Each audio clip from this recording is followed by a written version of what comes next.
ಎಲ್ರಿಗೂ ಪುಸ್ತಕ ಓದೋ ಆಸಕ್ತಿ ಇರುತ್ತೆ, ಪುಸ್ತಕ ಓದಬೇಕು ಅಂತ ಅನಿಸ್ತಾನೂ ಇರುತ್ತೆ. ಆದರೆ ಪ್ರತಿದಿನ ಅದು ರೊಟೀನ್ ಆಗಿರಲ್ಲ. ಪುಸ್ತಕ ಹೇಗೆ ಓದಬೇಕು, ಯಾವ ಪುಸ್ತಕ ಆಯ್ಕೆ ಮಾಡ್ಕೋಬೇಕು ಅನ್ನೋದು ಕೂಡ ಒಂದು ಕಲೆ. ಅದರ ಬಗ್ಗೆ ಮಾತಾಡೋದಕ್ಕೆ ಈ ವಿಡಿಯೋದಲ್ಲಿ ಇಷ್ಟಪಡ್ತೇನೆ. ನಾನು ಲೋಕೇಶ್ ನ್ಯಾಮತಿ. ರಂಗ ಚಟುವಟಿಕೆ, ಸಂಗೀತ, ಎಲ್ಲ ಕಲಾ ಪ್ರಕಾರಗಳ ಬಗ್ಗೆ ಅರ್ಥ ಮಾಡ್ಕೊಳ್ಳೋದು, ಕಲಿಯೋದು ನನಗೆ ತುಂಬ ಇಷ್ಟವಾದ ಸಂಗತಿ. ಮತ್ತು ನಾನು ಕಾಲೇಜ್ ದಿನಗಳಿಂದಲೂ ಪುಸ್ತಕ ಓದ್ಕೊಂಡು ಬಂದಿರೋದ್ರಿಂದ ಪುಸ್ತಕ ಓದೋದ್ರ ಬಗ್ಗೆ ಕೆಲವೊಂದು ವಿಚಾರಗಳು, ಅನುಭವಗಳು ನನಗಿದೆ. ಅವುಗಳನ್ನು ನಿಮ್ಮ ಹತ್ರ ಹಂಚ್ಕೊಳ್ಳೋದಕ್ಕೆ ಇಷ್ಟಪಡ್ತೇನೆ. ಮುಖ್ಯವಾಗಿ ಬಹಳ ಜನ ಓದು ಶುರು ಮಾಡುವಾಗ ಏನು ಮಾಡ್ತಾರೆ ಅಂದರೆ, ನಾನು ಸಿಲೆಬಸ್ ಬಗ್ಗೆ ಮಾತಾಡ್ತಾ ಇಲ್ಲ, ಕಾಲೇಜ್ಗಳಲ್ಲಿ ಸ್ಕೂಲ್ಗಳಲ್ಲಿರೋ ಸಿಲೆಬಸ್ಗಳನ್ನು ಹಿಂದಿನ ದಿನ ಓದಿ ಎಕ್ಸಾಮ್ ಕ್ಲಿಯರ್ ಮಾಡೋರು, ಅಥವಾ ಸಿಲೆಬಸ್ಸನ್ನೇ ವರ್ಷ ಪೂರ್ತಿ ಓದಿ ಎಕ್ಸಾಮ್ ಕ್ಲಿಯರ್ ಮಾಡೋರು ಇದ್ದಾರೆ. ನಾನು ಆ ಓದಿನ ಬಗ್ಗೆ ಹೇಳ್ತಾ ಇಲ್ಲ. ಸಾಹಿತ್ಯ, ಕಲೆ, ಬೇರೆ ಬೇರೆ ಪ್ರಕಾರಗಳ ಬಗ್ಗೆ, ಅಂದರೆ ಬೇರೆ ಬೇರೆ ರೀತಿಯ ಕಾರ್ಯಕ್ಷೇತ್ರಗಳಿದಾವಲ್ಲ, ಬೇರೆ ಬೇರೆ ಜನಗಳು ಅಲ್ಲಿ ದುಡಿತಾ ಇದ್ದಾರಲ್ಲ, ಅವ್ರುಗಳಲ್ಲಿ ಕೆಲವು ಸಾಹಿತಿಗಳು ಇರ್ತಾರೆ. ಪ್ರತಿಯೊಬ್ಬರಲ್ಲೂ ಸಾಹಿತಿ ಇರ್ತಾರೆ. ಅವರು ಅವರ ಅನುಭವಗಳನ್ನು ಕೆಲವು ಪುಸ್ತಕದಲ್ಲಿ ನಮೂದಿಸಿರ್ತಾರೆ. ಅಂತಹ ಅನುಭವಗಳನ್ನು ಓದೋದು ಬಹಳ ಮುಖ್ಯ. ಸಾಹಿತ್ಯ ಪ್ರಿಯರು ಅಥವಾ ಪುಸ್ತಕ ಓದೋರಿಗೆ ಅದರ ಅರಿವು ಬಹಳ ಚೆನ್ನಾಗಿರುತ್ತೆ. ಹಾಗಾಗಿ ನಾವು ಪುಸ್ತಕ ಓದುವಾಗ ಎಂಥ ಪುಸ್ತಕ ಆಯ್ಕೆ ಮಾಡ್ಕೋಬೇಕು? ಬಹಳಷ್ಟು ಜನ ಮಾಡೋ ತಪ್ಪು ಏನು ಅಂದರೆ, ಅವರ ಪ್ರಥಮ ಪುಸ್ತಕ ಅಥವಾ ನಾನು ಪುಸ್ತಕ ಓದಬೇಕು ಅಂತ ಏನು ಅನ್ಕೋತಾರೆ, ಆವಾಗ ಹೋಗಿ ಸ್ವಲ್ಪ ದೊಡ್ಡದಾಗಿರೋ ಪುಸ್ತಕನೇ ತಗೊಂಡ್ಬಿಡ್ತಾರೆ. ಅಂದರೆ ಕುವೆಂಪು ಅವರ ಪುಸ್ತಕ, ಬೇಂದ್ರೆ, ಅಥವಾ ಬೇರೆ ಬೇರೆ ದೊಡ್ಡ ದೊಡ್ಡ ಮಹನೀಯರ ದೊಡ್ಡ ದೊಡ್ಡ ಪುಸ್ತಕಗಳನ್ನ ತಗೊಂಡ್ಬಿಡೋದು. ಅದನ್ನು ತಗೊಂಡು ಒಂದಿನ 2 ದಿನ ಓದೋದು, ಅಥವಾ 2 ಪೇಜು 3 ಪೇಜು 10 ಪೇಜು ಇಷ್ಟು ಓದೋದ್ರಲ್ಲಿ ಸುಸ್ತಾಗಿ ಪುಸ್ತಕನ ಪಕ್ಕಕ್ಕೆ ಎತ್ತಿಡೋವಂಥ ಪ್ರಯತ್ನ ಮಾಡ್ತಾರೆ. ಆದರೆ ನೀವು ಯೋಚನೆ ಮಾಡಿ, ಯಾರ್ಯಾರು ತಮ್ಮ ಚಿಕ್ಕ ವಯಸ್ಸಿಂದನೂ ಸಣ್ಣ ಪುಟ್ಟ ಲೇಖನಗಳನ್ನು ಓದ್ಕೋತಾ ಬಂದಿದ್ದಾರೆ, ಅವರು ಸುದೀರ್ಘವಾಗಿ ಓದ್ತಾನೆ ಇರ್ತಾರೆ. ಅಂದರೆ ನೀವು ಓದು ಶುರು ಮಾಡುವಾಗ ನ್ಯೂಸ್ ಪೇಪರ್ಗಳಿಂದ ಶುರು ಮಾಡಿ, ಮ್ಯಾಗಝೀನ್ಗಳಿಂದ ಶುರು ಮಾಡಿ, ಅದರಲ್ಲಿ ಬರುವಂಥ ಸಣ್ಣ ಪುಟ್ಟ ಕಥೆಗಳು, ಕವಿತೆಗಳು ಇವೆಲ್ಲವನ್ನು ಓದ್ತಾ ಶುರು ಮಾಡಿದರೆ ನೀವು ಮುಂದೆ ದೊಡ್ಡ ದೊಡ್ಡ ಪುಸ್ತಕಗಳನ್ನು ಆರಾಮಾಗಿ ಓದುವಂಥ ಪ್ರಯತ್ನ ಸಾಧ್ಯ ಆಗತ್ತೆ. ನೀವು ಮೊದಲೇ ದೊಡ್ಡ ಪುಸ್ತಕ ತಗೊಂಡು ಅದನ್ನು ಫುಲ್ ಓದ್ತೀನಿ, ಇವತ್ತು ಇಷ್ಟು ದಿನದಲ್ಲಿ ಮುಗಿಸ್ತೀನಿ ಅಂದರೆ ಅದು ಫೇಲ್ಯೂರ್ ಆಗತ್ತೆ. ಹಾಗಾಗಿ ಮತ್ತು ನಾನು ಚಿಕ್ಕ ವಯಸ್ಸಿಂದ ಏನು ಮಾಡಿದ್ದೀನಿ ಅಂದರೆ, ನಮ್ಮನೇಲಿ ತುಂತುರು ಅನ್ನೋ ಒಂದು ಪುಸ್ತಕ ಬರೋದು, ಆ ನ್ಯೂಸ್ ಪೇಪರ್ ಕೂಡ ಹಾಕ್ಸೋರು. ನಾನು ಅದರಲ್ಲಿ ಮೊದಲು ಚಿತ್ರಗಳನ್ನು ನೋಡ್ತಾ ಇದ್ದೆ. ನಂತರ ಅದರ ಕೆಳಗಿರೋ ಕೆಲವು ಪದಗಳನ್ನು ಓದೋ ಪ್ರಯತ್ನ ಮಾಡ್ತಾ ಇದ್ದೆ. ಒಂದೊಂದು ಕ್ಲಾಸಿಂದ ಅಂತ ಓದಾಗ ನಮಗೆ ಓದುವಂಥದ್ದು ಅರಿವು ಕೂಡ ಬರ್ತಾ ಹೋಗುತ್ತಲ್ಲ. ಸ್ಕೂಲಲ್ಲಿ ಕಲಿಸ್ತಾರೆ, ಕಾಲೇಜಲ್ಲಿ ಕಲಿಸ್ತಾರೆ. ಸೊ ನಮ್ಮ ಮನೆಗೆ ಬಂದಾಗ ಕೂಡ ಪುಸ್ತಕಗಳನ್ನು ಓದೋದು, ಚಿತ್ರಗಳನ್ನು ನೋಡೋದು, ಆ ಪದಬಂಧ ಬಿಡಿಸೋದು, ಈ ರೀತಿ ಸಣ್ಣ ಪುಟ್ಟ ಲೇಖನಗಳು, ದೊಡ್ಡ ದೊಡ್ಡ ಲೇಖನಗಳನ್ನು ನಾನು ಹೇಳ್ತಾ ಇಲ್ಲ. ಓದೋ ಹಾಗೆ ಏನು ನಾವು ಒಂದು age, high school age, PUC age, degree age ಬರ್ತಾ ಹೋಗುತ್ತೆ. ಆವಾಗ ಒಂದು ಮೆಚ್ಯೂರಿಟಿ ಬೆಳೆಯುತ್ತೆ. ಆ ಮೆಚ್ಯೂರಿಟಿಯಿಂದ ನಾವು ದೊಡ್ಡ ದೊಡ್ಡ ಪುಸ್ತಕಗಳನ್ನ ಆಯ್ಕೆ ಮಾಡ್ಕೋಬಹುದು, ದೊಡ್ಡ ದೊಡ್ಡ ಪುಸ್ತಕಗಳನ್ನ ಓದಬಹುದು. ಫಸ್ಟು ನೀವು ತಗೊಳ್ಳುವಂತಹ ಪುಸ್ತಕನೇ ತಪ್ಪಿದ್ರೆ ನೀವು ನಿಮ್ಮ ಓದಿನ ಪಯಣ ಅದು ಅಲ್ಲಿಗೆ ನಿಂತೋಗೋ ಸಾಧ್ಯತೆಗಳಿರುತ್ತೆ. ಹಾಗಿದ್ರೆ ಎಂಥ ಪುಸ್ತಕಗಳನ್ನು ನಾವು ಆಯ್ಕೆ ಮಾಡ್ಕೋಬಹುದು ಮೊದಲಾಗಿ ಅಂತ ಹೇಳಿದರೆ, ಇಲ್ಲೊಂದು ಪುಸ್ತಕ ನಿಮಗೆ ತೋರಿಸ್ತೇನೆ. ಇದು ವ್ಯಕ್ತಿತ್ವ ವಿಕಸನಕ್ಕೆ 31 ಮಂತ್ರಗಳು ಅಂತ.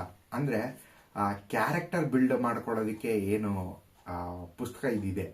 ಇದರಲ್ಲಿ ತುಂಬ ಸಣ್ಣ ಸಣ್ಣ ಲೇಖನಗಳಿದಾವೆ, ಚಿಕ್ಕ ಚಿಕ್ಕ ಲೇಖನಗಳು. ಇವೆಲ್ಲವೂ ಕ್ಯಾರೆಕ್ಟರ್ ಬಿಲ್ಡ್ ಮಾಡ್ಕೊಳ್ಳೋದು ಹೇಗೆ ಅನ್ನೋದ್ರ ಕುರಿತಾಗಿರ್ತವೆ. ಇಂಥ ಪುಸ್ತಕಗಳನ್ನು ಓದಿದರೆ ಮೊದಲನೇದಾಗಿ ಸ್ಟಾರ್ಟ್ ಮಾಡುವಾಗ ಇಂಥ ಪುಸ್ತಕಗಳನ್ನ ಓದಿದರೆ ನಿಮಗೆ ತುಂಬ ಸುಲಭ ಆಗುತ್ತೆ, ಖುಷಿ ಕೂಡ ಕೊಡುತ್ತೆ.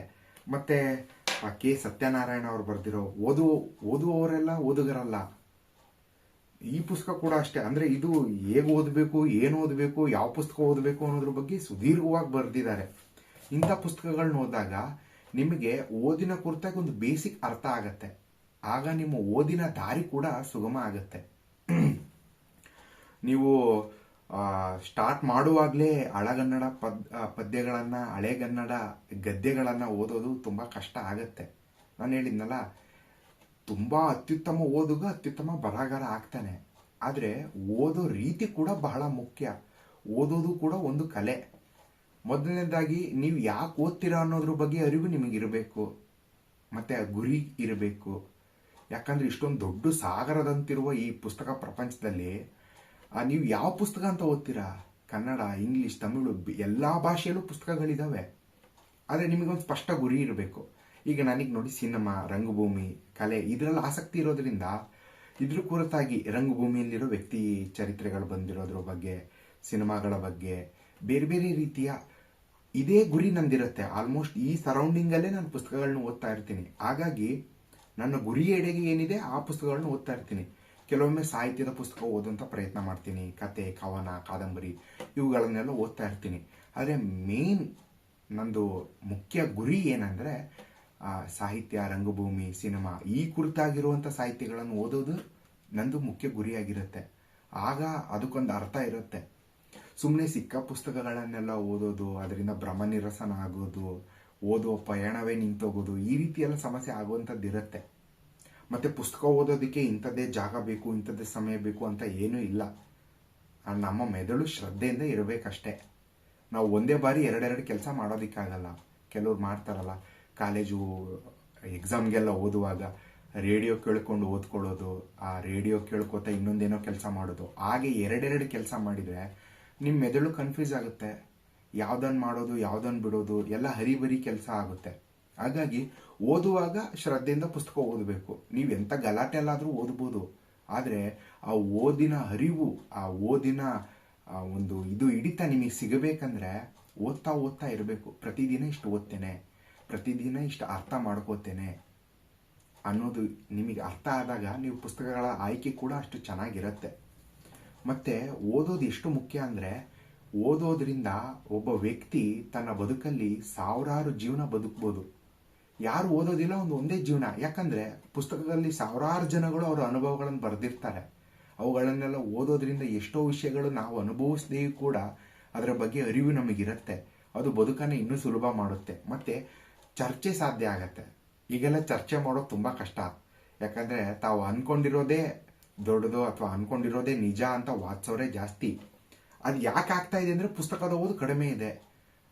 ನೀವು ಕೇಳ್ಬೋದು, ಏನಪ್ಪ ಡಿಜಿಟಲ್ ಯುಗ, ಎಲ್ಲ ಯೂಟ್ಯೂಬು ಆ್ಯಂಡ್ ಗೂಗಲ್ಲು ಈ ರೀತಿಯ ಸೋಷಿಯಲ್ ಮೀಡಿಯಾ ಬೂಮ್ ಏನಾಗಿದೆ, ಈ ಕಾಲದಲ್ಲಿ ನೀನು ಪುಸ್ತಕ ಓದೋ, ಪುಸ್ತಕದಿಂದ ಏನೋ ಚರ್ಚೆ ಸಾಧ್ಯ ಆಗುತ್ತೆ, ಇಂಥದ್ದೆಲ್ಲ ಮಾತಾಡ್ತೀಯ ಅಂತ. ಖಂಡಿತ ನಾನು ಹೇಳ್ತೀನಿ ಕೇಳಿ. ಈ ಸೋಷಿಯಲ್ ಮೀಡಿಯಾ ಏನಿದೆ, ಯೂಟ್ಯೂಬ್, ಗೂಗಲ್ ಇದೆಲ್ಲ ನೋಡಿ, ನಾನು ಬೇಡ ಅಂತ ಹೇಳಲ್ಲ. ಇದೆಲ್ಲ ಭಾಳ ಕ್ಷಣಿಕ. ನಿಮ್ಮಲ್ಲಿರೋ ಒಂದು ಕ್ರಿಯೇಟಿವಿಟಿಯನ್ನು ಅದು ಬೆಳೆಸೋದಿಲ್ಲ. ನೀವು ಪುಸ್ತಕ ಓದಿದಾಗ ಇಮ್ಯಾಜಿನೇಷನ್ ಬೆಳೆಯುತ್ತೆ. ಎಲ್ಲ ಕ್ಯಾರೆಕ್ಟರ್ಗಳನ್ನ ನೀವು ಕಲ್ಪನೆ ಮಾಡ್ಕೋತೀರಾ. ಅಥವಾ ನಿಮ್ಮ ಆಲೋಚನೆಗಳನ್ನು ಬರಹ ರೂಪಕ್ಕೆ ಇಳಿಸ್ಬೇಕು ಅಂದರೆ ನೀವು ಪುಸ್ತಕ ಓದೋ ಅಭ್ಯಾಸ ಇದ್ದರೆ ಮಾತ್ರ ಸಾಧ್ಯ. ಇಲ್ಲದೇ ಇದ್ದರೆ ಸಾಧ್ಯ ಇಲ್ಲ. ಅದಕ್ಕೆ ನಿಮ್ಮ ಭಾಷೆ ಬಹಳ ಸಹಾಯ ಮಾಡುತ್ತೆ. ಹಾಗಾಗಿ ಪುಸ್ತಕ ಓದೋದು ಬಹಳ ಮುಖ್ಯ. ಈಗೆಲ್ಲ ಆಲ್ಮೋಸ್ಟ್ ಎಲ್ಲ ಮೊಬೈಲಲ್ಲೇ ಮುಳುಗಿರ್ತಾರೆ ಬಿಡಿ. ಆದರೆ ಯಾರಿಗೆ ಪುಸ್ತಕ ಓದೋ ಆಸೆ ಇದೆ ಅವರು ಯಾವ ಪುಸ್ತಕದಿಂದ ಶುರು ಮಾಡಬೇಕು, ಹೇಗೆ ಮಾಡಬೇಕು ಅನ್ನೋದನ್ನು ನಾನು ಈ ವಿಡಿಯೋದಲ್ಲಿ ಹೇಳಿದ್ದೀನಿ. ದಯವಿಟ್ಟು ಇವತ್ತಿಂದನೇ ಶುರು ಮಾಡಿ. ಯಾವ ಕ್ಷಣದಲ್ಲಾದರೂ ಆಗಬಹುದು. ನಾನು ಹೇಳಿದ್ನಲ್ಲ, ನ್ಯೂಸ್ ಪೇಪರ್ಗಳನ್ನು ಓದೋದಕ್ಕೆ ಶುರು ಮಾಡಿ. ನಂತರ ಅದರ ಮ್ಯಾಗ್ಝಿನ್ಗಳು, ಈ ಕಸ್ತೂರಿ, ಮಯೂರ ಈ ರೀತಿಯ ಮ್ಯಾಗ್ಝಿನ್ಗಳು ಬರ್ತಾವಲ್ಲ, ಅದರಲ್ಲಿರೋ ಕಥೆಗಳನ್ನು ಓದೋದಕ್ಕೆ ಶುರು ಮಾಡಿ. ನಂತರ ಬಹಳ ಮುಖ್ಯವಾಗಿ ಪೂರ್ಣಚಂದ್ರ ತೇಜಸ್ವಿ, ಕುವೆಂಪು, ಹೀಗೆ ಲಂಕೇಶ್ ಅವರಾಗಿರ್ಬೋದು, ಎಸ್ ಎಲ್ ಭೈರಪ್ಪ ಆಗಿರ್ಬೋದು, ನಿಮ್ಮ ಇಷ್ಟದ ಯಾವುದೇ ಲೇಖಕನ ಪುಸ್ತಕಗಳನ್ನ ಓದೋದಕ್ಕೆ ಶುರು ಮಾಡಿದರೆ ಒಂದು ಹಂತವಾಗಿ ನಿಮ್ಮ ಮೆಚ್ಯೂರಿಟಿ ಕೂಡ ಬೆಳೆಯುತ್ತೆ. ಪುಸ್ತಕದ ಅರಿವು ಕೂಡ ಬೆಳೆದು ನಿಮಗೊಂದು ಓದಿನಲ್ಲಿ ಹಿಡಿತ ಸಿಗುತ್ತೆ. ಆಗ ಪ್ರತಿನಿತ್ಯ ಓದೋದು ಅಥವಾ ಯಾವುದೇ ವಿಷಯ ಕೇಳಿದರೆ ಅದನ್ನು ನಂಬೋದಕ್ಕಿಂತ ನೀವೇ ಒಂದು ಅನಲೈಸ್ ಮಾಡುವಂತಹ, ಓದುವಂತಹ, ಅದರ ಬಗ್ಗೆ ತಿಳ್ಕೊಂಡು ನೀವೇ ಒಂದು ತೀರ್ಮಾನಕ್ಕೆ ಬರುವಂಥ ಸಾಧ್ಯ ಆಗುತ್ತೆ. ಇಲ್ಲ ಅಂದರೆ ಯಾರೋ ವಾಟ್ಸಪ್ಪಲ್ಲಿ ಯಾವುದೋ ಮೆಸೇಜ್ ಕಳಿಸಿರ್ತಾರೆ, ಅದನ್ನು ನಂಬೋದು, ಎಲ್ಲೋ ಗಲಭೆಗಳಾಗೋದು, ಈ ರೀತಿಯೆಲ್ಲ ಯಾಕೆ ಆಗ್ತಾ ಇದೆ ಅಂದರೆ ಅಧ್ಯಯನ ಕಡಿಮೆ ಆಗ್ತಾ ಇದೆ. ಅಧ್ಯಯನ ಆಗಬೇಕಂದ್ರೆ ಪುಸ್ತಕಗಳನ್ನ ಓದಬೇಕು. ಪುಸ್ತಕ ಓದೋ ಸಂಸ್ಕೃತಿ ಬೆಳಿಬೇಕು. ಇದಿಷ್ಟು ಮಾತಾಡ್ತಾ ನನ್ನ ಈ ವಿಡಿಯೋನ ಮುಗಿಸ್ತಾ ಇದ್ದೀನಿ. ಪುಸ್ತಕವನ್ನು ಓದಿ, ಎಲ್ಲರೂ ಓದಿ, ಪುಸ್ತಕ ಓದೋ ಸಂಸ್ಕೃತಿ ಬೆಳೀಲಿ. ಮತ್ತು ಪುಸ್ತಕ ಓದೋದ್ರಿಂದ ಏನು ಚರ್ಚೆ ಸಾಧ್ಯ ಆಗುತ್ತಲ್ಲ ಅದು ಬಹಳ ಮುಖ್ಯ. ಮತ್ತು ನಿಮಗೇನು ಅನಿಸುತ್ತೆ ಪುಸ್ತಕ ಓದೋದ್ರ ಬಗ್ಗೆ, ಓದುವಿನ ಶುರು ಮಾಡೋದ್ರ ಬಗ್ಗೆ ದಯವಿಟ್ಟು ಕಮೆಂಟ್ ಮಾಡಿ ಅಂತ ಹೇಳ್ತಾ ನಮಸ್ತೆ.